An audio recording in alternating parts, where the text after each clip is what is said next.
Conseil des ministres délocalisé hier à Fada-Ngourma. L'exécutif burkinabé est très remonté contre les cas de fraude constatés lors des différents examens concours session de 2015. Sur place, instruction a été donnée au ministre Louada pour y mettre de l'ordre. Les grandes lignes de ce Conseil des ministres à suivre dans ce journal. Le climat est délétère dans le secteur éducatif dans les hauts bassins. Chez les instituteurs principaux, communément appelés les IP, s'insurgent contre le diplôme. Dans cette lutte, ils ont le soutien de certains syndicats. Et puis, à Bassenko, ça murmure, sans eau ni électricité, difficile de s'en sortir. Un cri de cœur des résidents de la cité depuis plus d'1 an. Mesdames et messieurs, bon appétit à vous qui êtes à table et bienvenue à ce journal. Ouvrons cette édition dans la cité de Yendabli pour le traditionnel conseil des ministres tenu hier dans la capitale de la région de l'Est. L'exécutif burkinabé a décidé du port du Faso d'Anfani comme tenue officielle du 8 mars prochain. Décision a été également prise pour l'entrée en vigueur de la journée de travail continu. Un dossier piloté par le ministre de la fonction publique, Augustin Louada, va également s'atteler à résoudre le problème des fraudes constatées aux différents examens et concours. Bref, les grands points de ce Conseil des ministres délocalisé à Fada avec Alassane Tiendrebiogo, Salif Belen et Viviane Tiendrebiogo. Les travailleurs de l'administration publique et les usagers vont devoir changer leurs habitudes pour s'adapter aux exigences de la journée de travail continue. Le Conseil des ministres a prévu sa mise en œuvre pour octobre 2015. Ça va commencer à partir de 7 heures pour une journée de 8 heures de travail. D'abord, il faut que nous mettions en place un système de contrôle pour que les agents soient présents à leur lieu de service. Bien entendu, il y a la question de la restauration qui doit être prise en compte. Le ministère de la fonction publique entend poursuivre sa traque de la fraude dans les concours. Le Conseil a marqué sa fermeté et a indiqué que ceux qui avaient trempé dans les fraudes devaient être sanctionnés. La police dit avoir des éléments également pour des gens qui ont pratiqué la fraude par le passé. Je crois que là également le Conseil a indiqué très clairement que même s'il y a des gens qui sont dans l'administration et qui sont parvenus à ces positions-là par des moyens frauduleux, ils doivent être sanctionnés. Et selon le ministre en charge de la justice, les procès seront programmés au mois de septembre. Le Conseil des ministres s'est aussi intéressé au cas des écoles privées de formation d'enseignants du primaire. Pour l'année scolaire qui vient de s'écouler, 65 de ces écoles étaient fonctionnelles. Ces écoles privées ont formé au total 12 080 enseignants. Ajouté aux 5 000 des ENEP publics, vous voyez un peu ce que cela fait. Alors que pour cette année, l'État ne pourra recruter, en plus des sortants des ENEP, l'État ne pourra recruter que 2500 enseignants.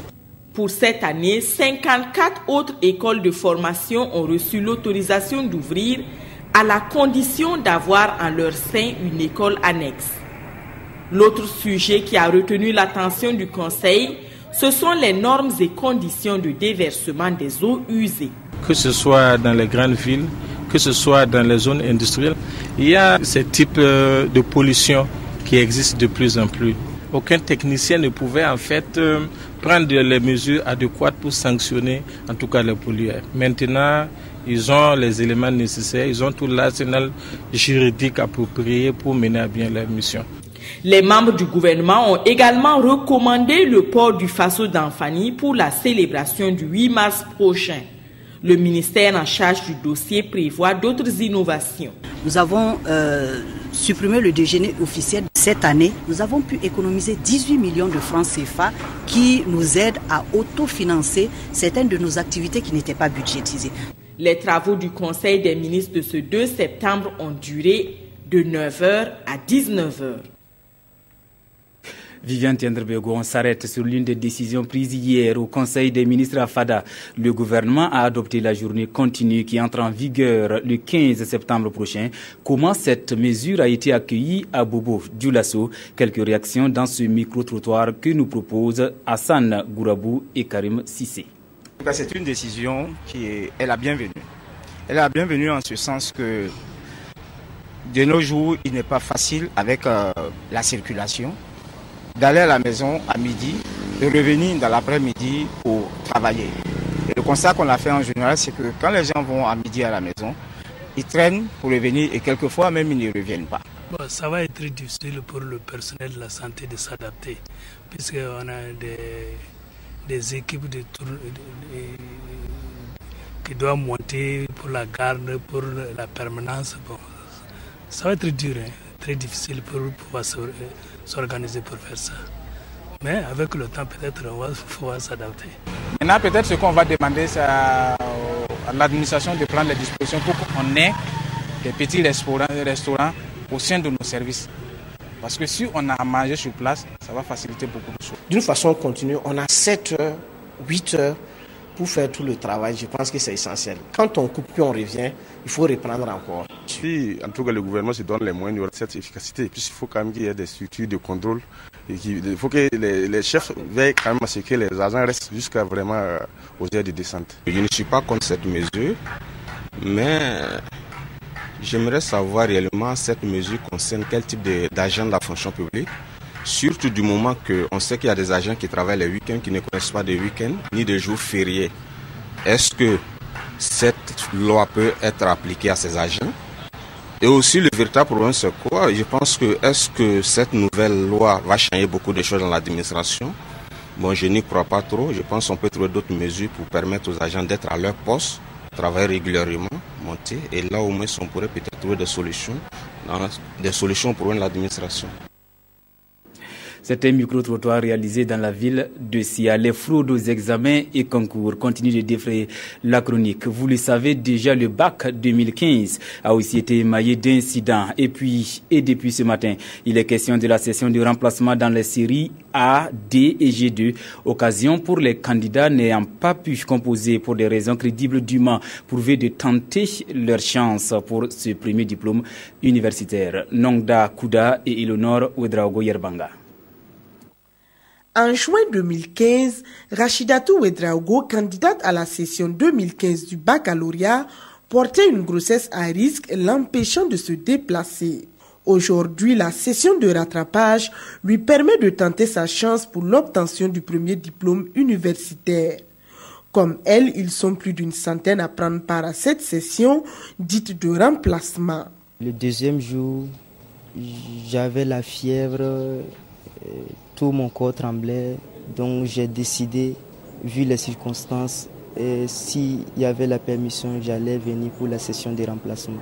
La session prend seulement en compte les candidats inscrits à la session normale n'ayant pas pu composer pour diverses raisons dûment prouvées. Il peut faire une demande en fournissant tous les éléments qu'il faut et cette demande en tout cas sera examinée par une commission. Pour ceux-là qui ne se sont pas présentés à la session de juin du tout, si le dossier est complet, il n'y a pas de problème. Mais pour ceux qui se présentent et qui compétissent dans une partie des épreuves et qui suspendent, il faut d'abord avoir au minimum 9 de moyenne. À cette session sont également autorisés à composer de façon exceptionnelle 3 candidats qui ont suspendu la session normale pour les besoins de l'enquête liée à la fraude dans la série G2. Les résultats du premier tour sont attendus le 11 septembre prochain.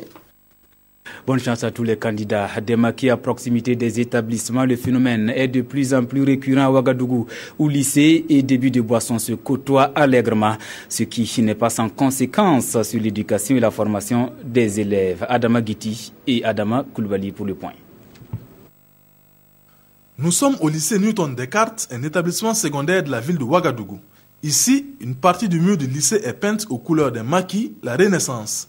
L'activité de ce débit de boisson n'est pas sans conséquence sur l'éducation et la formation des élèves. Une situation dénoncée par certains riverains. En temps de cours, souvent les élèves sont en classe, mais bon, à travers le bruit du maquis, souvent c'est dur à retenir les leçons, quoi. Donc ça, c'est quelque chose qui n'est pas tout à fait normal. Le phénomène prend de l'ampleur dans la ville, un autre cas ici à Sambre. La proximité de cette école Sana Hippolyte d'avec ce lieu de réjouissance. C'est une cohabitation, enfin, c'est malgré nous. Parce que vous savez, quand vous êtes dans certaines situations, que vous le vouliez ou pas, Et il y a des commerces qui vont vous entourer. On demande à certaines personnes, pendant les heures de cours, si elles pouvaient faire en sorte qu'il n'y ait pas de nuisance. De 7h à 18h, il n'y a pas de chose, il n'y a pas de bruit. C'est à partir de 18h qu'ils commencent à faire leur truc.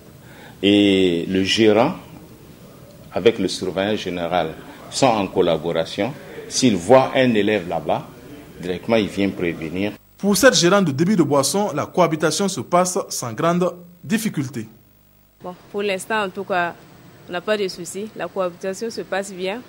Bon, disons avec les élèves, on ne vient pas ici. Nous sommes en quelques jours de la rentrée scolaire et la question mérite d'être posée. Les différents acteurs sont donc interpellés. On reste dans le registre éducation, mais cette fois dans la ville de Sia. À quelques semaines de la rentrée scolaire, ça grogne dans les rangs des instituteurs principaux et pour cause. Le projet de leur redéploiement ne rencontre pas l'assentiment de tous. On en saura davantage avec Karim Ilboudou et Moussa Sanon.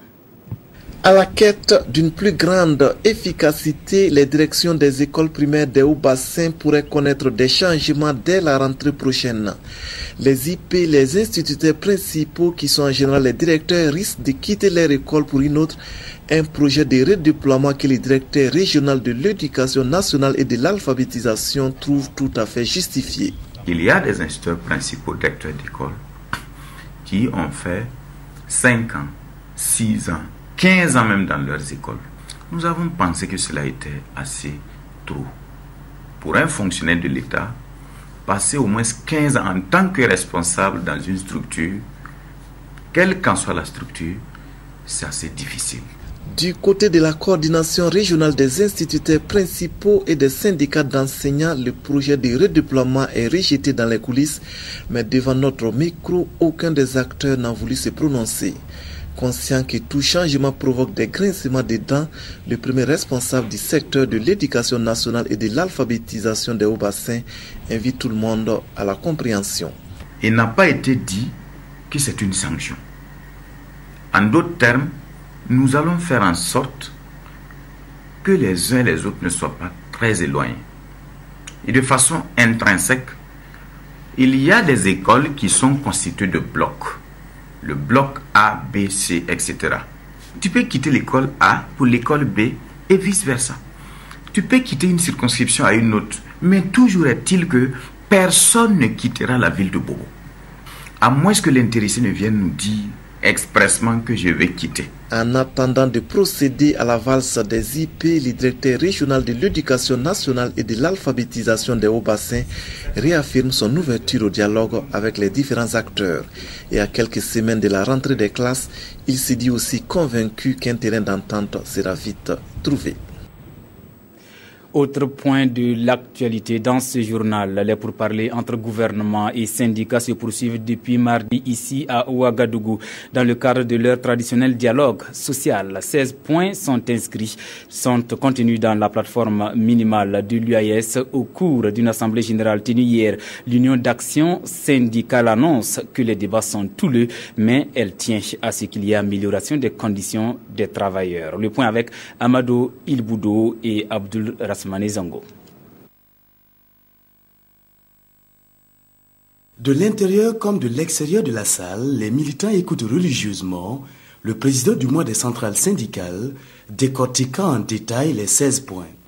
Les 16 points de la plateforme revendicative de l'UAS, l'Union d'action syndicale, et qui, selon le conférencier du jour, ne connaissent pas encore une suite favorable de la part du gouvernement. Au niveau de ces 16 points, c'est tout simplement des relectures de loi, la question du système éducatif, la question des libertés syndicales, la question de la vie chère, etc. Quand nous prenons la question des lois, les lois, nous avons la loi 013 qui porte le régime juridique applicable aux agents et aux emplois de la fonction publique. Nous avons demandé la relecture. Nous avons les questions de liberté où nous constatons toujours des licenciements abusifs. Nous avons aussi revendiqué à ce que la relecture des prix des hydrocarbures soit faite. Voilà un ensemble d'éléments que nous avons revendiqués et nous estimons que le pouvoir en place devait être à mesure de le faire. L'UAS, l'Union d'action syndicale, espère alors que dans le cadre de la présente rencontre gouvernement-syndicat, sa plateforme revendicative trouvera enfin une satisfaction. Que se passe-t-il dans la cité de Basenko? Beaucoup reste à faire sur les lieux. Sans eau ni électricité, c'est dur. Selon certains résidents, les premiers occupants de cette cité de 2000 logements construits par des promoteurs privés disent avoir trop attendu. Moussa Ouedraogo et Ismaël Diloma Sirma. Difficile de rentrer ou de sortir chez soi à Basenko. Les voies d'accès dans ces logements dits sociaux sont souvent inexistants, surtout en cette saison hivernale. En plus, c'est une cité où l'électricité et l'eau courante relèvent du mythe dans les 2000 logements sociaux construits par les promoteurs privés. Et c'est la principale raison évoquée par les quelques résidents qui serait la cause du refus de déménager de beaucoup d'attributaires. Conséquence, les voleurs ont laissé leur carte de visite dans certaines concessions qui semblent être dépourvues de biens de commodité. Les toitures des maisons que vous avez visitées sointent avec les pluies. Aucune cour n'a connu de remblayage avant ou après la réception des clés de ce qui entraîne la stagnation des eaux de pluie dans les cours et le remplissage des fosses et des puits perdus. Montré du doigt par les résidents, un des promoteurs privés se défend. Le remblai, c'est pas ce que tu as fait. Et il y a un plan que le gouvernement nous donnait et avec des longues lignes, les sous-basements sont suivis les normes. Mais si les jeunes sont bas-fonds, ça, ce n'est pas le faute des promoteurs parce que c'est l'État qui donne le terrain. Si l'État nous donne le terrain, si c'est les montagnes, on va monter là-bas pour construire. Pour remédier à certaines difficultés, 4 bornes fontaines devraient être fonctionnelles bientôt. À cela vient s'ajouter une promesse du ministère de l'Habitat et de ses partenaires de commencer dès novembre les travaux d'adduction d'eau potable pour les ménages. On peut bien lutter contre la pauvreté ici au Faso en augmentant la production et en mettant en valeur nos produits agricoles. C'est du moins la conviction du comité de pilotage du programme de la croissance économique dans le secteur agricole qui tient sa 4e session dans la capitale burkinabé. Occasion pour réfléchir sur les performances du programme et d'envisager des solutions pour l'atteinte des objectifs d'ici fin 2015. Le compte rendu est signé Amado Ilboudo et Yolande Lompo. Après un semestre de mise en œuvre du plan de travail et budget annuel 2015 du programme de croissance économique dans le secteur rural PCESA, ces acteurs des filières bétail-viande, maïs, niébé, karité et gomme arabique sont à nouveau réunis afin d'envisager des solutions pour l'atteinte des objectifs du programme d'ici à 2015. Soutenu par le Royaume du Danemark à hauteur de 33,3 milliards de francs CFA, le PCESA prend fin en 2018. Le PCESA qui s'exécute depuis maintenant 2 ans a un budget global d'environ 40 milliards de francs CFA pour appuyer 5 filières. C'est un programme très ambitieux qui vise à une augmentation de la productivité, des valeurs ajoutées, une amélioration donc également aussi de la commercialisation et des normes. Nous estimons qu'au vu donc des activités qui ont été inscrites dans le PTBA de 2015, il faut donc revoir ceux qui n'étaient pas inscrits et ceux qui on ne pourrait pas exécuter. Sa mise en œuvre rentre dans le cadre de l'opérationnalisation du programme national du secteur rural et les régions du centre-ouest, du centre, de l'est, du nord et du Sahel sont ces zones d'intervention. Un mot de religion pour le Hajj 2015 au Burkina, tout se déroule normalement comme prévu. Assurance a été donnée dans la soirée d'hier par le comité d'organisation. On retient également à quelques jours du premier vol prévu pour le 7 septembre prochain que 2200 dossiers restent à traiter sur les 5500 enregistrés. Plus de précisions avec Moussa Ouedraogo et Draman Guéné. Pas question de s'inquiéter pour l'organisation du Hajj 2015. Le comité d'organisation, selon ses propres mots, est en train de finaliser les documents de voyage des pèlerins. Depuis 3 semaines, les travaux se mènent ici et déjà 3300 dossiers sur les 5500 sont traités avec succès. Nous pensons que d'ici vendredi, nous pourrons avoir la totalité des 5500 visas en notre possession. Et dès samedi, et au fur et à mesure que les vols se déroulent, nous allons communiquer journalièrement les noms de ceux qui vont donc prendre les vols. Cette année, tous les pèlerins seront regroupés au stade municipal. Donc les vols se prépareront à partir du stade municipal. On va apprêter tout et puis il n'y a pas d'accompagnant à l'aéroport. Selon le comité d'organisation, il existe quelques difficultés liées à la nouvelle formule qui consiste à délivrer les visas saoudiens à partir de Ouagadougou. Des difficultés qui sont tout de même surmontables avant le premier vol. Bon, il est arrivé même des moments où le système était bloqué, donc nous étions à notre première expérience. Mais Dieu merci, on a eu des techniciens, et tout ce que vous voyez ici, les techniciens des agents ont été très très dynamiques. Donc les gens ont travaillé, comme vous avez dit, 24 heures sur 24, si bien qu'aujourd'hui, on a pu débloquer le système. Il reste quelques contrats qui ne sont pas encore introduits. Le premier convoi des pèlerins va décoller dans la nuit du 7 au 8 septembre prochain à l'aéroport international de Ouagadougou. Dernier élément de cette édition et nous faisons place à la revue de presse de ce jeudi chez l'Audi sur le fichier électoral par les experts de l'OIF et la participation du président du CNT à la 4e conférence mondiale des présidents de parlement sont les sujets traités par nos quotidiens. Revue de presse signée Sibiri Issa Lankwande. Processus électoral au Burkina, l'OIF juge le fichier électoral conforme aux normes internationales. Les quotidiens s'intéressent aux conclusions de la mission d'audit effectuée par des experts dépêchés à Ouagadougou. La chirurgie opérée sur le fichier a permis aux experts de faire ressortir ses forces et ses faiblesses. L'OIF a également fait des recommandations que la CENI devrait prendre en compte pour des élections acceptées de tous, nous rapportent les quotidiens. Chérif Sy à la 4e conférence mondiale des présidents de parlement, Sidoya et le journal Le Soir en font écho dans leur colonne en publiant in extenso le discours prononcé par le président du CNT à la tribune. Un discours vu cependant sous différents angles par les deux quotidiens. Si pour Le Soir, il s'est agi pour Chérif Sy de défendre les mérites de l'insurrection, pour le quotidien d'État Sidoya, le président du CNT s'est plutôt insurgé contre le pillage des ressources du Sud par le Nord. Qu'à cela ne tienne, ce qu'il faut retenir, c'est que c'est la voix du peuple burkinabé qui s'y est exprimée.